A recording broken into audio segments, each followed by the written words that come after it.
Con eso yo le invito a que abra el libro de los Hechos, capítulo 2. Vamos a estar leyendo a partir del versículo 41, a pesar de que el texto de hoy realmente es a partir del 42, pero si leemos el 41 entendemos mejor la conexión. Recordemos que en las últimas 2 semanas nosotros habíamos estado exponiendo el primer sermón apostólico de Pedro, un sermón centrado en la persona y el ministerio del Señor Jesucristo desde su encarnación hasta su ascenso a los cielos. Y vimos cómo Dios ungió la predicación de Pedro de tal manera que hubo 2 cosas que ocurrieron y que ya vimos. Por un lado, aquellos que escucharon se sintieron compungidos de corazón y dijimos que en el original eso implicaba o significaba, de acuerdo a la expresión, como que la palabra los había traspasado.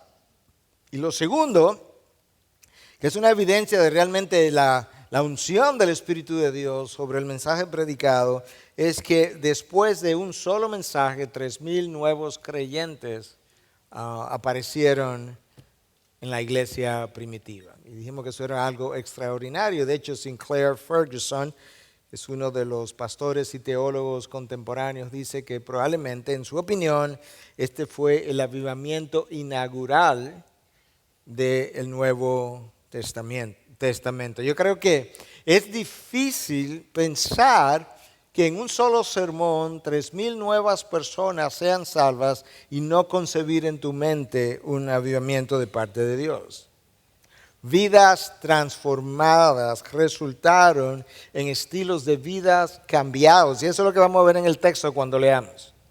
Que esta gente fue transformada de tal manera que sus estilos de vida cambiaron. Y una de las cosas que nosotros tenemos que hacer, y desde ya los invito a esa reflexión, es que si alguien ha sido transformado por el Espíritu, pero su estilo de vida no ha sido transformado, yo necesito cuestionar mi propia conversión, porque es el Espíritu de Dios que produce en nosotros los cambios que me llevan de forma natural a cambiar mi forma de vivir. Entonces, en el mensaje anterior, nosotros dijimos a manera de preámbulo para este mensaje, y hoy lo repito como conexión, que personas que son nacidas de nuevo, en quienes mora el Espíritu, pero a quienes el Espíritu llena, exhiben ciertas características. Yo quiero que tú prestes atención a esta característica mencionado ya al final y al cierre del mensaje anterior, porque esas características tú las vas a ver en el texto que nosotros vamos a leer en unos momentos. Si el Espíritu de Dios llena a una persona o una comunidad, eso debe resultar en una nueva forma de pensar. Eso debe resultar en una nueva perspectiva del mundo y de la vida, de las cosas que el mundo tiene y que el mundo nos ofrece. Debe resultar en nuevos afectos. Y si esos nuevos afectos aparecen, entonces ahora de repente hay cosas del pasado que me agradaban que comienzan a desagradarme. Ahora súbitamente hay cosas que yo antes valoraba que ya yo dejé de valorar. Personas que yo no valoraba antes, pero que ahora yo comienzo a valorar. Y dijimos que Cristo Jesús es la primera persona que el inconverso no valoraba, pero que a la hora de su conversión comienza a valorar. Hay cosas por las cuales yo me preocupaba antes que ahora no me preocupo. Hay cosas por las cuales yo no me preocupaba antes que ahora son parte de mi preocupación. Y esas características en una persona, en una iglesia, no solamente son evidencias de la morada del Espíritu, sino que son también evidencias de la llenura del Espíritu.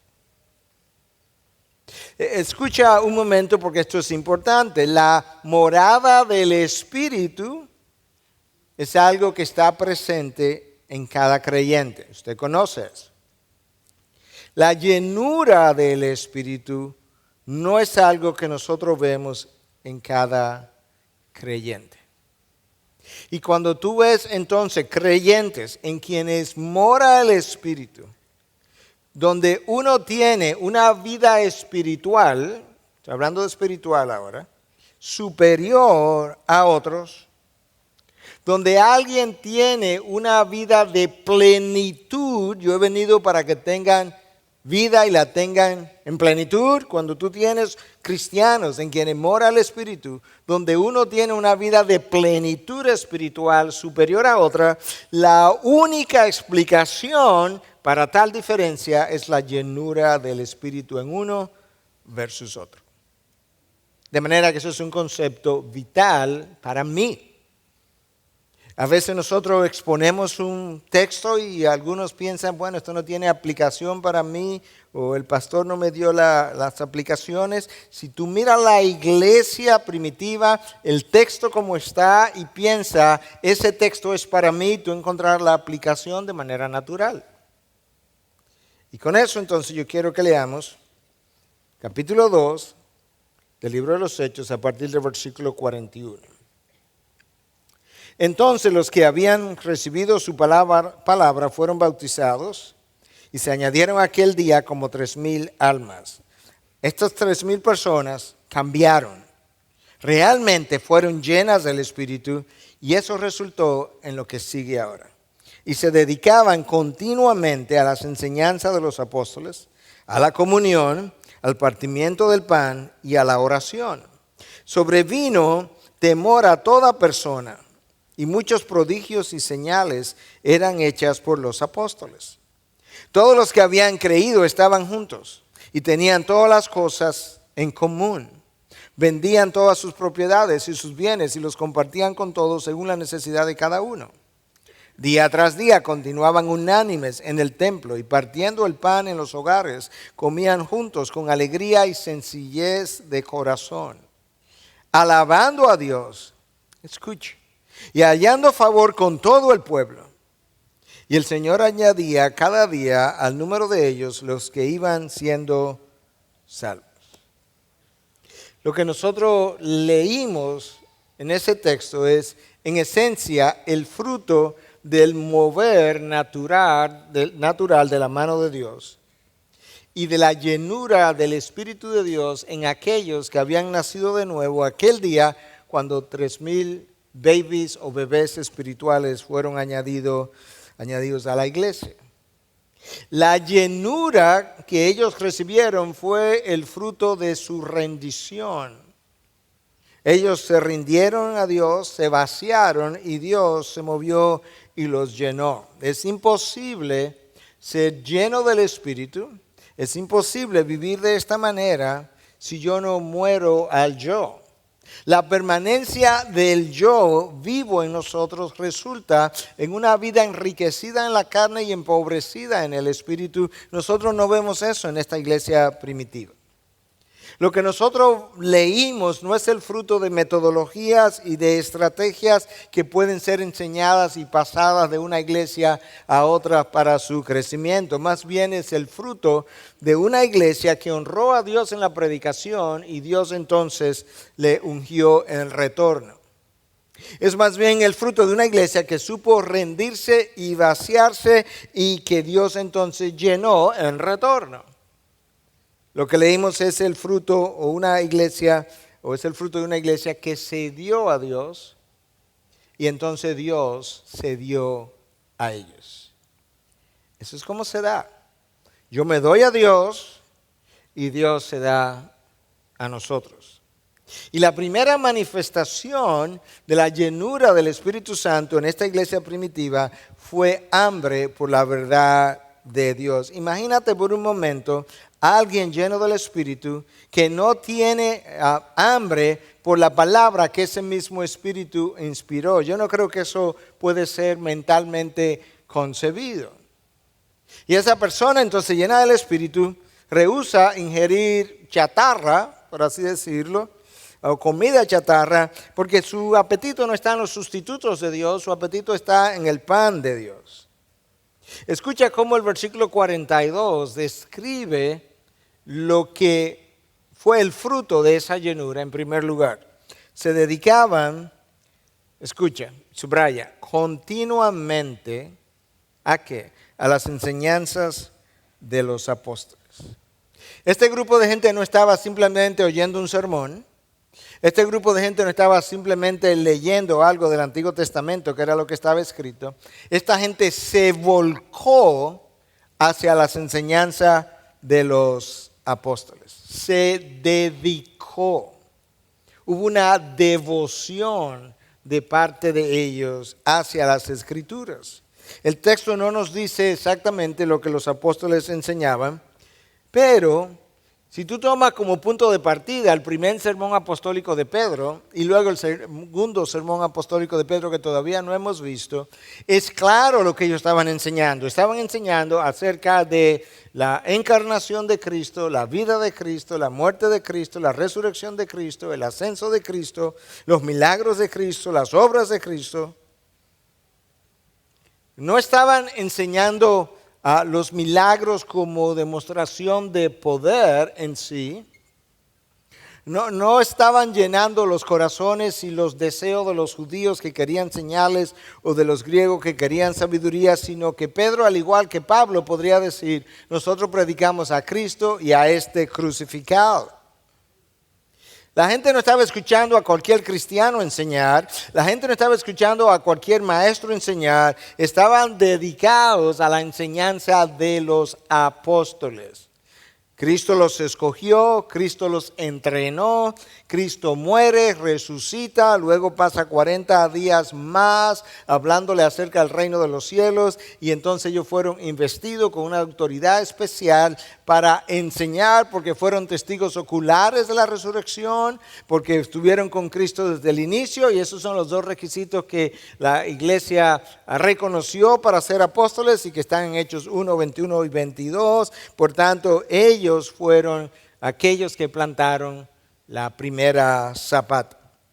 Nosotros hoy necesitamos construir la iglesia sobre la enseñanza de los apóstoles de igual manera, porque nosotros somos un solo pueblo, como hemos dicho otras veces, con una sola historia, no podemos desconectarnos de la iglesia del pasado, de tal manera que nosotros podamos decir a la próxima generación lo que Pablo dijo a la suya, os entregué lo mismo que os recibí. Ellos se dedicaron a la enseñanza de estos apóstoles. Estos apóstoles tiraron la zapata inicial, de tal manera que la enseñanza que sostuvo a la iglesia hace 20 siglos atrás es la enseñanza que debe sostener a la iglesia 20 siglos después.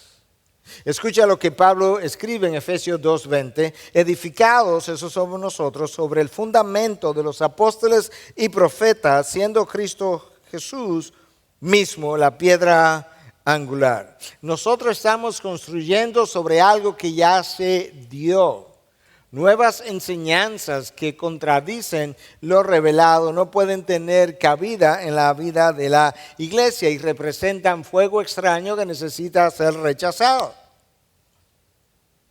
Los maestros de la palabra necesitan conocer la palabra y habiéndola conocido, transmitirla fielmente. Esa es la razón por la que el apóstol Pablo, cuando escribe a Timoteo en su segunda carta en 2:15, le dice qué cosa, que se preocupe por presentarse ante Dios como obrero que no tiene nada que avergonzarse, que maneja con precisión la palabra de verdad. La palabra traducida como precisión es cortar derecho. Hemos hablado de eso en otras ocasiones, lo que implica que a la hora de predicar la palabra, el maestro de la palabra no debe ni agregarle ni quitarle. Si le agrega no está cortando derecho, si le quita no está cortando derecho. Cuando nosotros no cortamos derecho, entonces cuando nosotros agregamos o quitamos. En ninguno de esos dos casos, Dios va a acompañar ese mensaje con su poder. Ustedes necesitan escucharme con atención. Y una de las razones por las que necesitan, no la razón, pero una de las razones por las que necesitan escucharme con atención es para ver si yo estoy cortando derecho. Ustedes necesitan ser como los de Berea, que escudriñaban las Escrituras todos los días para ver si lo que Pablo estaba enseñando era cierto. De esa misma manera, ustedes necesitan escudriñar las Escrituras para ver si cada persona que se para en este púlpito está cortando derecho. Porque de eso es que se trata, de proteger la revelación de Dios en esta generación para la próxima generación. Mira la importancia de que el hombre no predique su propia sabiduría. Escucha a Cristo hablando. Juan 12:49. El Padre mismo que me ha enviado me ha dado mandamiento sobre lo que he de decir y lo que he de hablar. Wow. Cristo no dice, el Padre mismo me dio una idea de lo que yo debiera decir. Como en ocasiones alguien nos pregunta, pero tú le dijiste lo que tiene que decir. Sí, más o menos yo le dije. No, el Padre no le dijo más o menos a Cristo lo que debía decir. Cristo dice, el Padre me dio mandamientos, una orden que yo recibí del Padre. Recuerda que Cristo, siendo Dios, vino a vivir como hombre. De tal forma que cada vez que tú lees cosas como esta, no tiene que preguntar, y Él no era Dios, y Él no sabía. No, escúchame, Él era Dios, Él es Dios. Pero su vivencia en la tierra, Él la hizo como hombre todo el tiempo. Y lo que logró, lo logró por unción del Espíritu, no porque Él era Dios, porque de lo contrario no nos podía representar. Y Cristo dice, cuando yo vine, como hombre y como maestro, yo recibí una orden del Padre de lo que yo debía decir y de lo que debía hablar. Si eso fue Cristo, el agente de la creación, cuanto más cuidado debiéramos nosotros tener a la hora de hablar su palabra. Porque el mandamiento de qué debemos hablar es este. Esta es mi revelación, de eso tú hablas.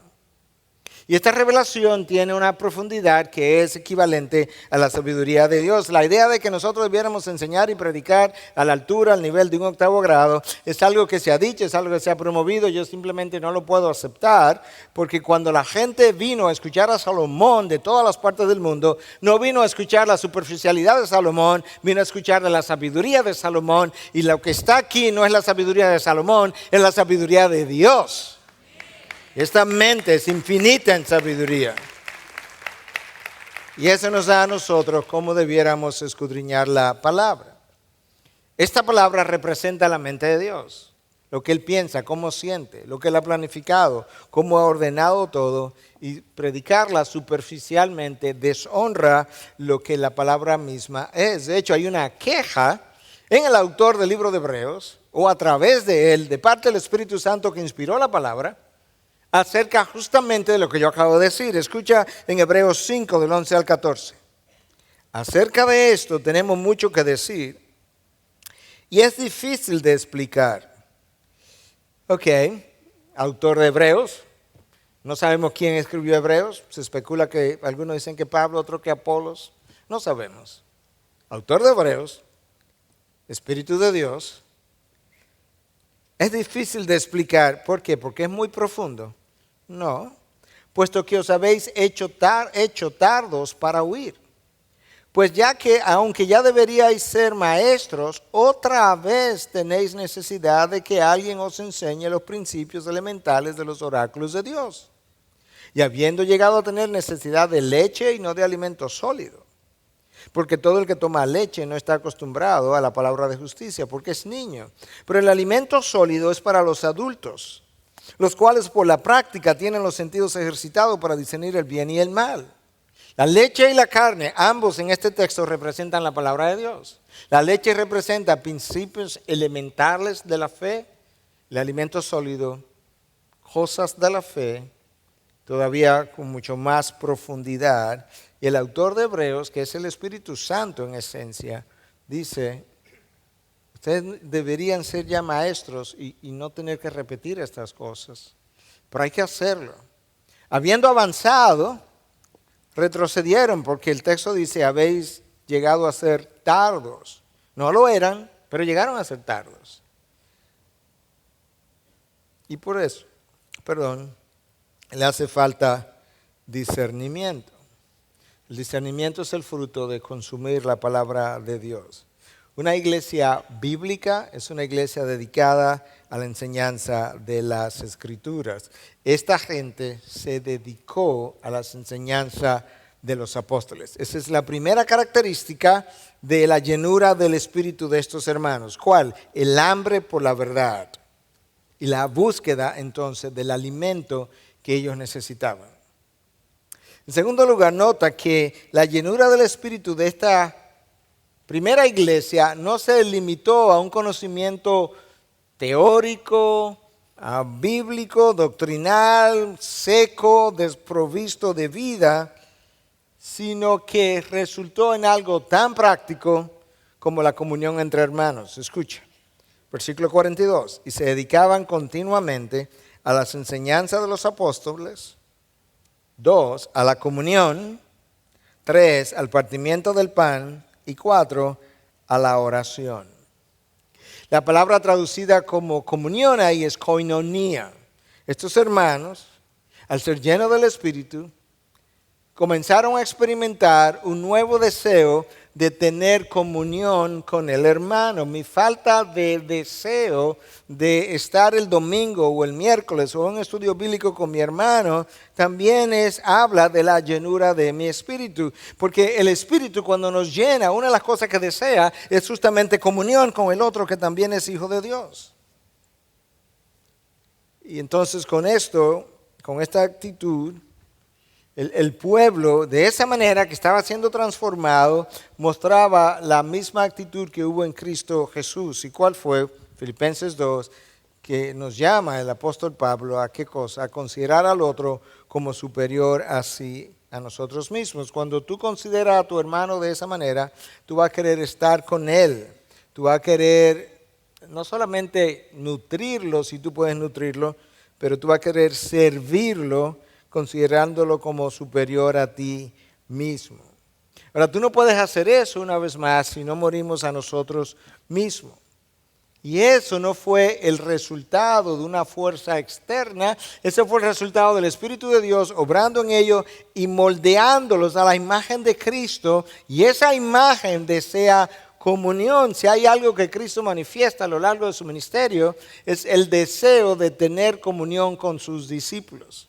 De hecho, si hay algo que Dios manifiesta a lo largo de toda la revelación, es el deseo que Dios tiene de tener comunión con su pueblo. Lo mostró en el jardín del Edén, cuando no teniendo necesidad de crear, creó a Adán y Eva.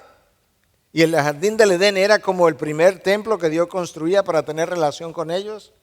Cuando Adán se desvía, Dios da órdenes a Moisés que construya un tabernáculo para tener comunión con su pueblo. Cuando el pueblo sale del desierto, Dios ordena que se construya un templo para en el templo él poder habitar simbólicamente con su pueblo y tener comunión con su pueblo. Cuando el templo es destruido, su Hijo viene y Él es ahora el templo del Espíritu y en Él habitaba la plenitud de Dios. ¿Para qué? Para tener comunión con su pueblo. Cuando Cristo anuncia su partida, Él dice, yo me voy, pero yo les voy a enviar el Espíritu Santo, el Consolador, que va a venir a estar con ustedes y en ustedes. ¿Para qué? Para tener comunión con su pueblo. Y cuando todo sea dicho y hecho, estaremos presentes en la Nueva Jerusalén, donde Dios mismo será el templo y habitaremos con Él por siempre. Todo el tiempo, Dios queriendo tener comunión con su pueblo. Y en la medida en que Él te conforma a la imagen de Cristo, tú quieres tener comunión con el pueblo de Dios. No es algo que tú puedes evitar, es algo que tú quieres hacer. Y va más allá de simplemente pasar tiempo juntos, porque esta gente en la comunión con el hermano supo vender y ayudar. Escucha el versículo 44 al 46. Todos los que habían creído estaban juntos y tenían todas las cosas en común, vendían todas sus propiedades y sus bienes y los compartían con todos, según la necesidad de cada uno. Día tras día continuaban unánimes en el templo. ¿Tú recuerdas lo que dije al principio? Que personas transformadas y llenadas por el Espíritu de Dios tenían una nueva forma de pensar, tenían una nueva forma de vivir, valoraban cosas de una manera distinta, cosas que antes valoraban ya no valoraban. Todo eso está aquí, escuche. Presta atención a estas palabras que yo acabo de leer. Estaban juntos. Esto es una nueva forma de vivir. Ellos no estaban así anteriormente. La realidad es que la necesidad nos une y la abundancia nos divide, nos separa. Si no me crees, espera la próxima catástrofe o desastre o dificultad que tú tengas, ya sea en tu casa o nacional, y tú verás la diferencia. Escucha qué más. Tenían todas las cosas en común. Eso es una nueva forma de pensar. Porque hasta ese momento ellos no vivían así. Pero ahora comenzaron a pensar distinto. Porque cuando las cosas de este mundo pierden su valor, es más fácil compartirlas. La dificultad en compartir lo que tengo es por el valor que le doy a lo que tengo. En la medida en que ellos perdieron el valor por las cosas de este mundo, escucha qué ocurrió. Vendían todas sus propiedades y sus bienes. ¿Por qué? Porque dejaron de valorar cosas que antes valoraban. Ese es el fruto de la llenura del Espíritu. Esta gente no estaba vendiendo para hacer negocio. A nosotros nos encanta vender lo usado para sacarle un dinero, un provecho a lo que teníamos, en vez de regalar lo que ya usamos. Por Dios, ya le sacaste hasta el último centavo. Esta gente estaba vendiendo lo que tenía para hacer tesoros en los cielos, donde la polilla y el moho no corrompen. Por eso ellos compartían lo que tenían según la necesidad de cada quien. Entonces, si ahora yo me entero de esta necesidad y yo voy a llenar esa necesidad, yo he comenzado a valorar personas que yo antes no valoraba. ¿Te acuerdas lo que yo dije? De cómo resulta el nuevo estilo de vida de aquellos que verdaderamente son llenos del Espíritu. Y ellos continuaban unánimes, dice el texto que leímos, en el templo. Unánimes, esa es la palabra clave ahí. Ellos sacrificaron su individualidad al pie de la cruz. Las divisiones en la iglesia es por falta de sacrificio de la individualidad de los miembros o de los pastores, porque somos ovejas todos. Yo mencioné al principio que al nacer de nuevo, esta gente fue llena del Espíritu, que eso nos provee una nueva visión del mundo, de la vida, y que cosas que valoramos ya no valoramos, cosas que no valoramos ahora valoramos. Ese desprendimiento, el ser desprendido, es el fruto de haber nacido de nuevo o de haber sido redimido. El ser desprendido es el fruto de haber sido redimido y posteriormente lleno. Cuando nosotros entendemos eso, cuando entendemos la manera como Cristo se desprendió de su igualdad con Dios, nosotros entonces podemos desprendernos de las cosas de este mundo. Escúchame por un momento, tú y yo necesitamos estar cerca del hermano por múltiples razones, pero hay una que es más o menos obvia a partir de esta condición. Si no estoy cerca del hermano, no sé lo que necesita. Si no sé lo que necesita, no sé cómo ayudar. Pero a veces nos resulta más cómodo no saber.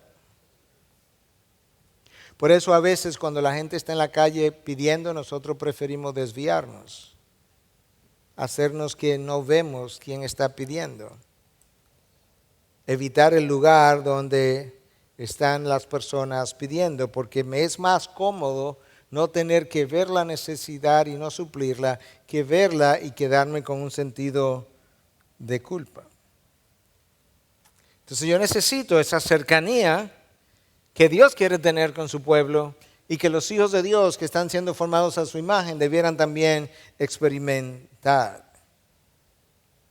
Yo creo que una de las razones por la que Dios no remueve las dificultades en nuestras vidas o en medio nuestro es justamente porque las dificultades en mí o las que están a mi alrededor contribuyen de una u otra manera a formar la imagen de Cristo en nosotros.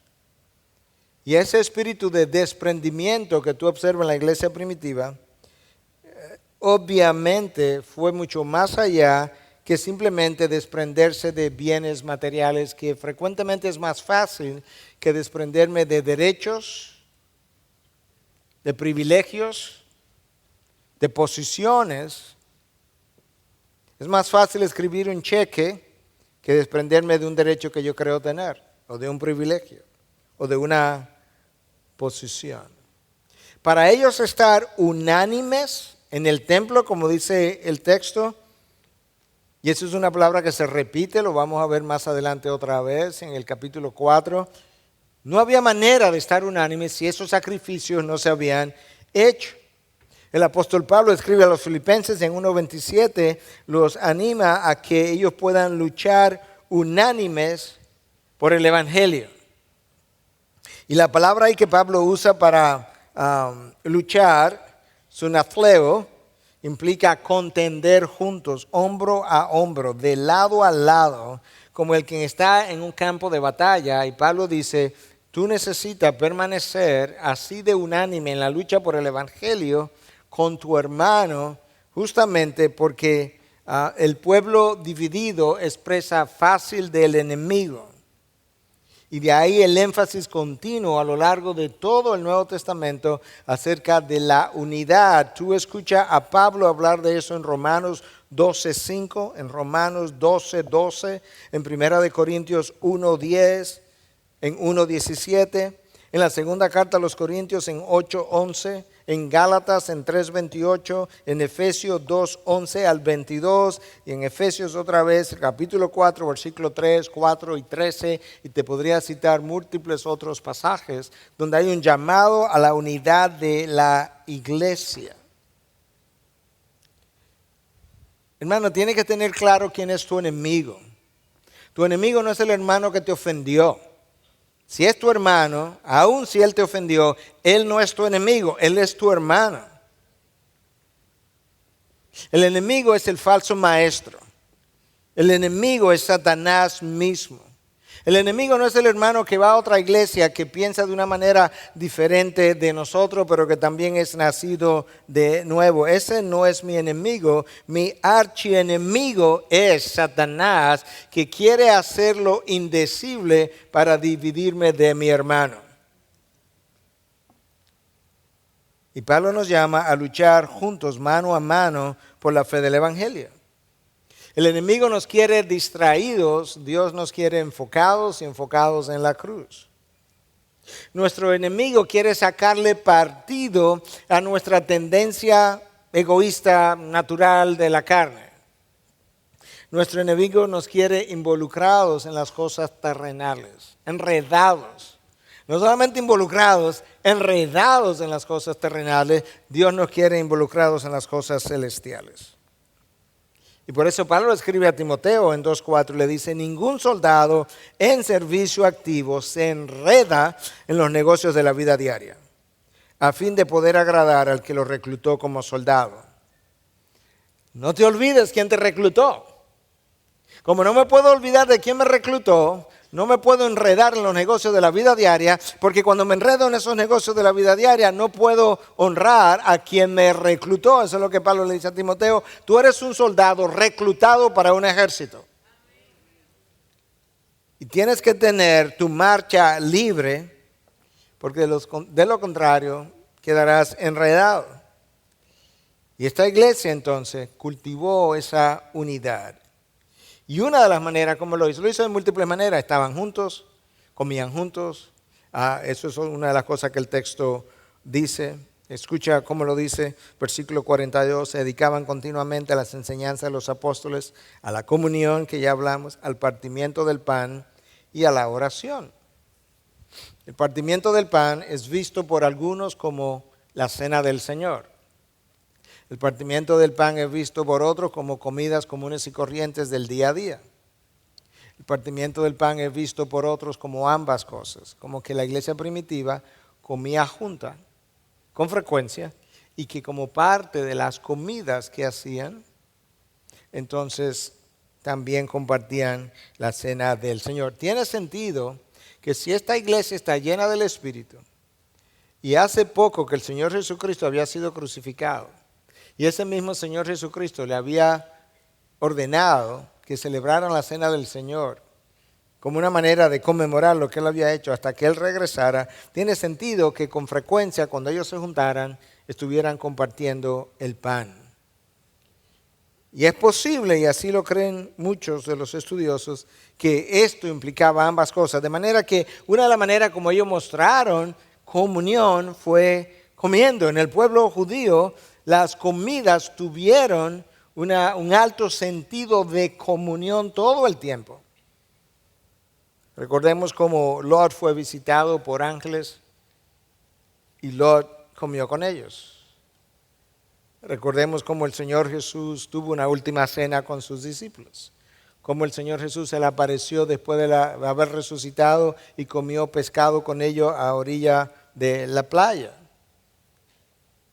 Y tú puedes ver, el Señor Jesús comió con pecadores y publicanos tratando de ser un testimonio para ellos. Y esta iglesia vendió, compartió, alimentó a otros. Porque el espíritu que llena, el espíritu que te llena es el espíritu que vacía tu plato para compartir con el otro.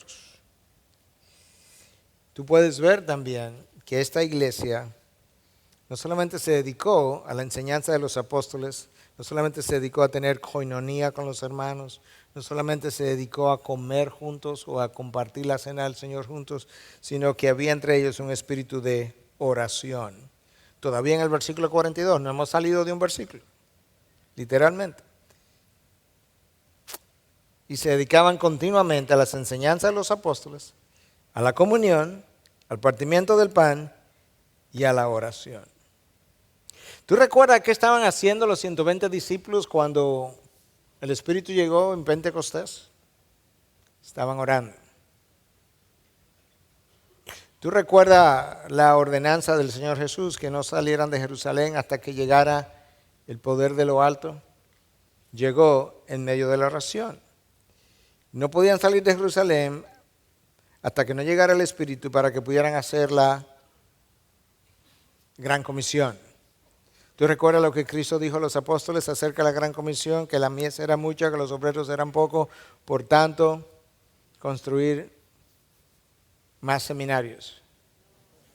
No, y estoy en contra de los seminarios. Nosotros tenemos una institución de enseñanza. Rogad al Señor de la mies. Oración. Para que Él envíe obreros a su mies.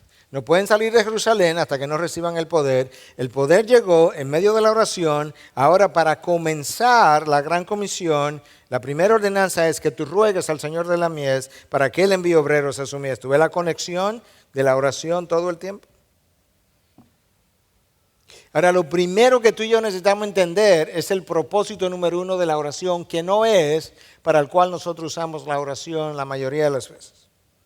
Déjame leértelo literalmente como lo escribí, porque estoy convencido que este es el propósito número 1 de la oración. Escucha, es escudriñar el corazón de Dios para conocer su carácter y entrar en sus propósitos y luego experimentar su poder y participar en su gloria.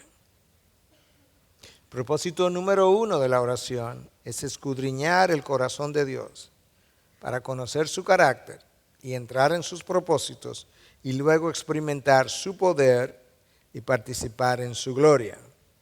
Tú ves eso en Getsemaní. Cristo está en el huerto de Getsemaní, teniendo intimidad con Dios.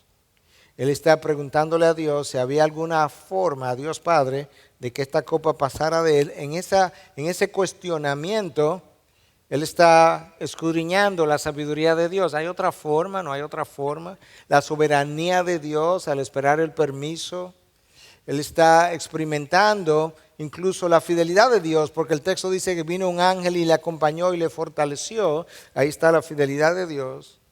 Habiendo llegado el no hay otra forma, Cristo se levanta y entra en los propósitos de Dios, que era ¿qué cosa? La cruz, y cuando Él termina en la cruz, Él dice que esa era la hora de su glorificación. Yo te dije que la oración era para eventualmente experimentar y participar en su gloria. ¿Lo puedes ver ahora mejor? El impulso primario de nuestra oración no debe ser lo que está en mi corazón, sino lo que está en el corazón de Dios. Es el impulso primario de la oración. Por tanto, el mensaje que viene de arriba cuando yo oro es más importante que el mensaje que va de abajo hacia arriba. Porque cuando yo comienzo a hablar con Dios de la oración, yo no le estoy diciendo a Dios nada que Él no supiera. De hecho, cuando yo termino de orar, Dios pudiera decirme, bueno, mira, de eso que me hablaste, del 1 al 5, te faltó el 6, el 7, el 8, el 9, el 10, el 11, el 12, el 13, el 14, el 15, y no te sigo diciendo porque te abrumo. De manera que ese reporte periodístico que nosotros hacemos no es para informar a Dios. Dios nunca ha dicho, qué bueno que oraste y me dijiste eso, porque no lo había visto. Wow, ese ángulo que tú me trajiste es nuevo, me ayuda para saber cómo envío un ángel ahora a esa situación.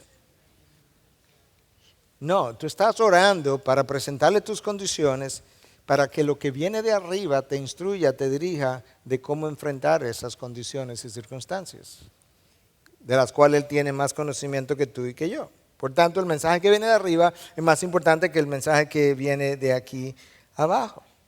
Hermanos, decía Ian Bounds, que un hombre muy conocido por la oración en el pasado, que la oración mueve la mano que mueve el mundo. Y alguien pudiera decir, no, eso no es verdad porque Dios es soberano, sabemos que Dios es soberano. Pero Dios ha dicho, no tenéis porque no pedís. Si tú no le quieres creer a Ian Bounds, está bien, él era un hombre común y corriente, pero crees lo que el Espíritu de Dios inspiró, no tenéis porque no pedís. La oración nos ayuda cuando todo ha fracasado. Ahora escúchame, no puedes esperar a orar cuando todo ha fracasado, como frecuentemente hacemos. Pero lo que quiero enfatizar es que la oración puede hacer lo que tú y yo no podemos hacer.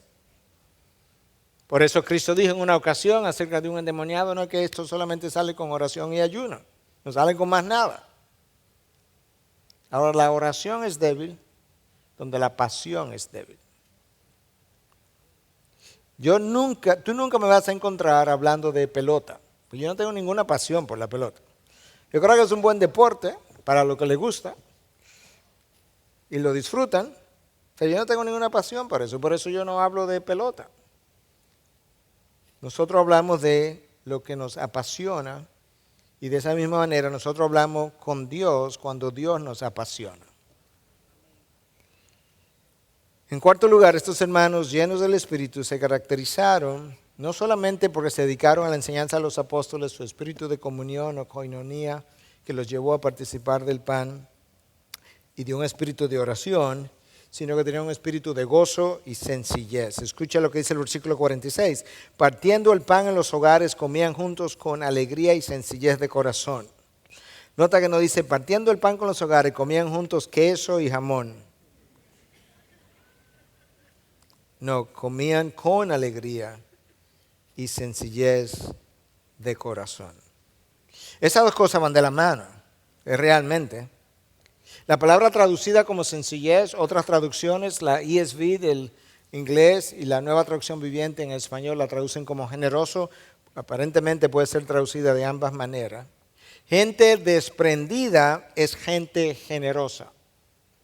Gente generosa usualmente son gente alegres, porque incluso el mismo acto de dar les alegra.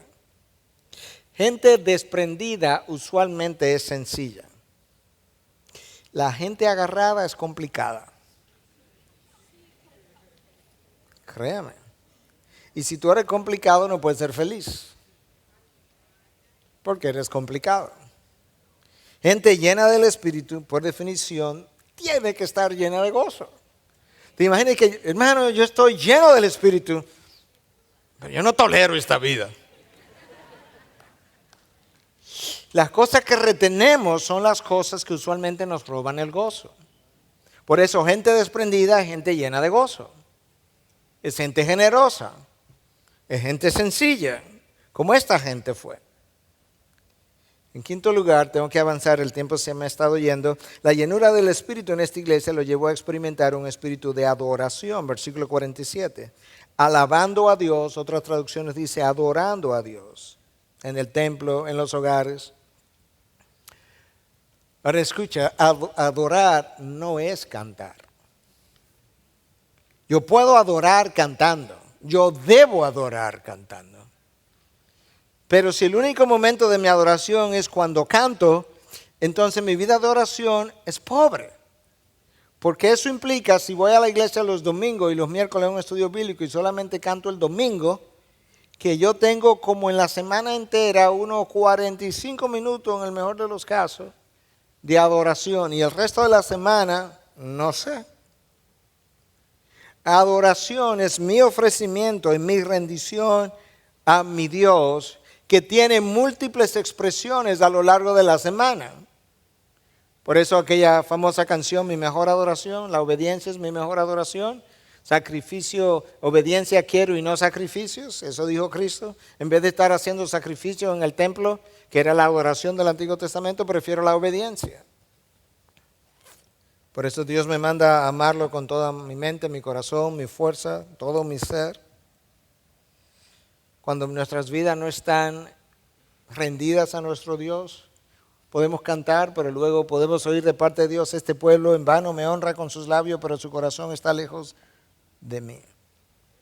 Esta iglesia no solamente dio sus bienes materiales, esta iglesia dio su vida. Esta iglesia se ofreció como sacrificio vivo, y al hacer eso, verdaderamente ellos estaban reflejando lo que estaban adorando.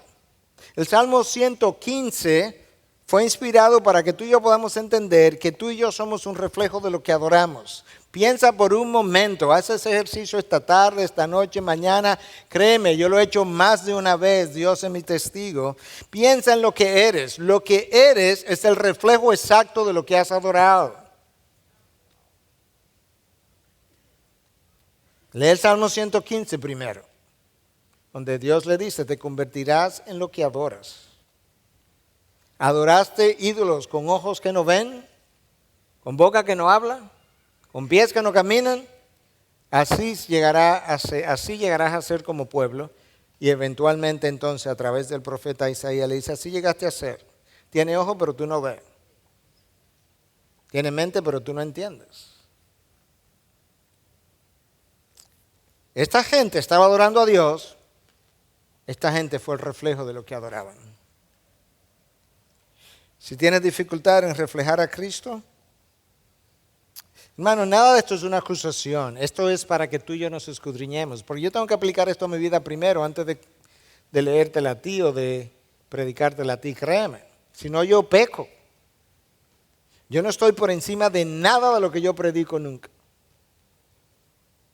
De hecho, yo estoy por debajo de lo que predico, porque lo que predico siempre es superior a lo que yo puedo vivir, porque tengo que predicar el estándar de Dios, y ese solamente lo vivió Cristo continuamente. Si tienes dificultad en reflejar a Cristo, con toda probabilidad no estás adorando, con toda probabilidad te estás adorando a ti mismo. Si tienes dificultad en reflejar a Cristo, por un momento, por un día, por 3 meses, por un año, durante ese tiempo, con toda probabilidad te estás adorando a ti mismo. Pastor, eso no es verdad. Ahí está la prueba.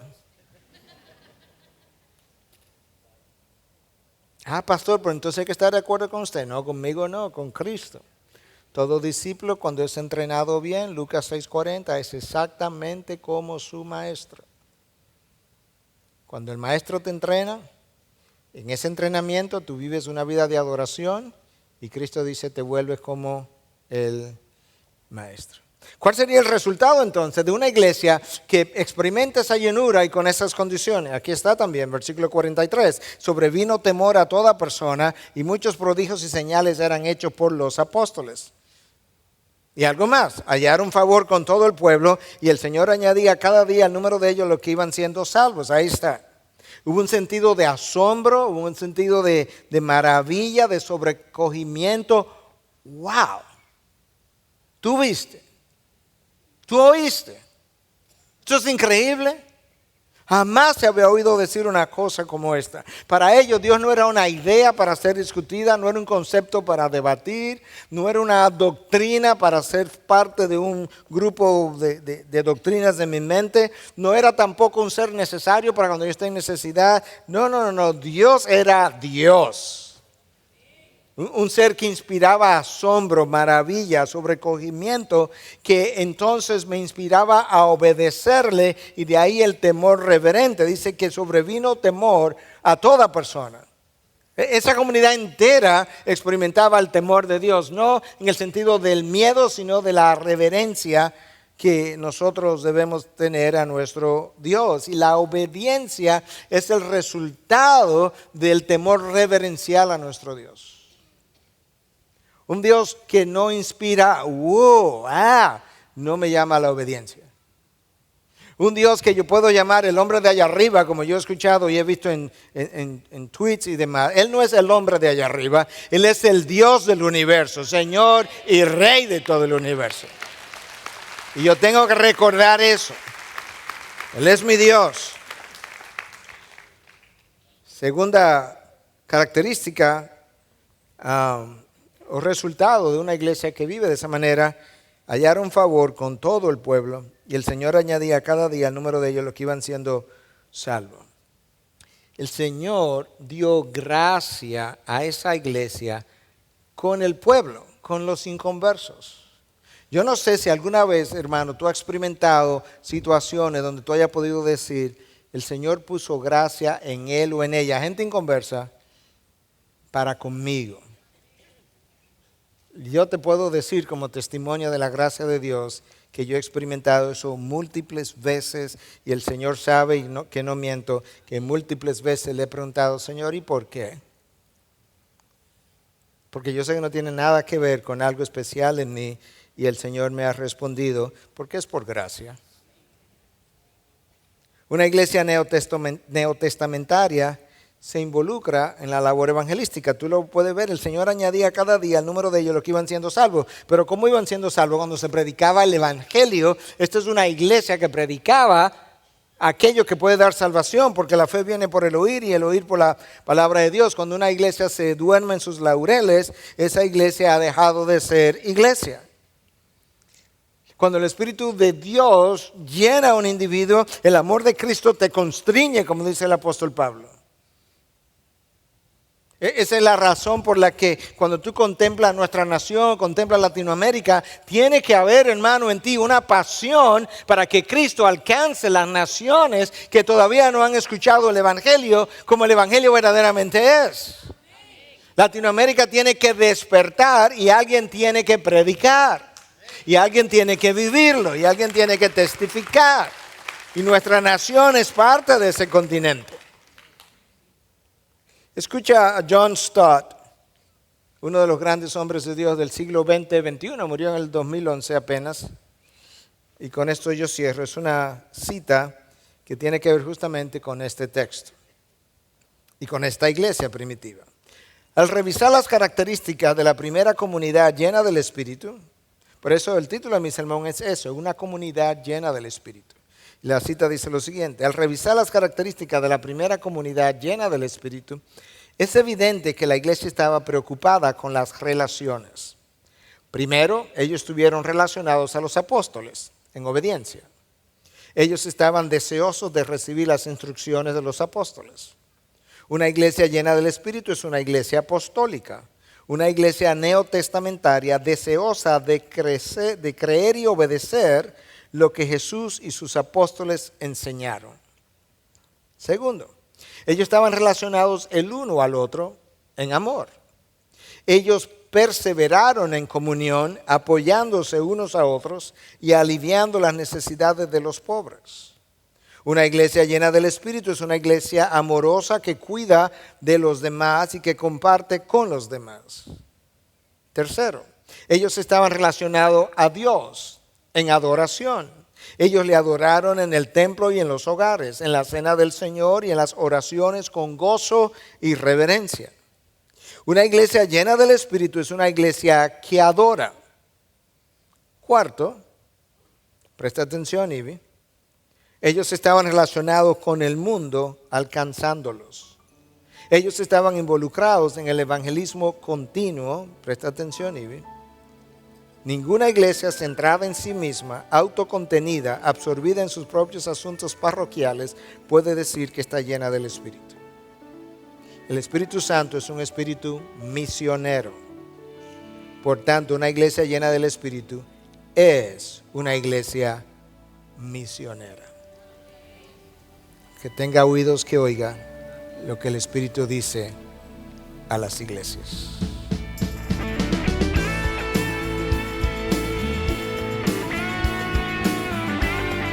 Esta es una producción que llega hasta ustedes gracias a los aportes de individuos y empresas comprometidos con la defensa de la fe. Para más información, preguntas y comentarios, visite nuestra página de internet www.integridadisabiduría.org. En esta página encontrará información sobre la producción de este y otros recursos que ponemos a su disposición, como también las formas en las que usted puede contribuir con la producción de programas como estos. Les invitamos nuevamente a visitar nuestra página de internet www.integridadisabiduría.org. Será hasta la próxima cuando nos reencontremos en su palabra.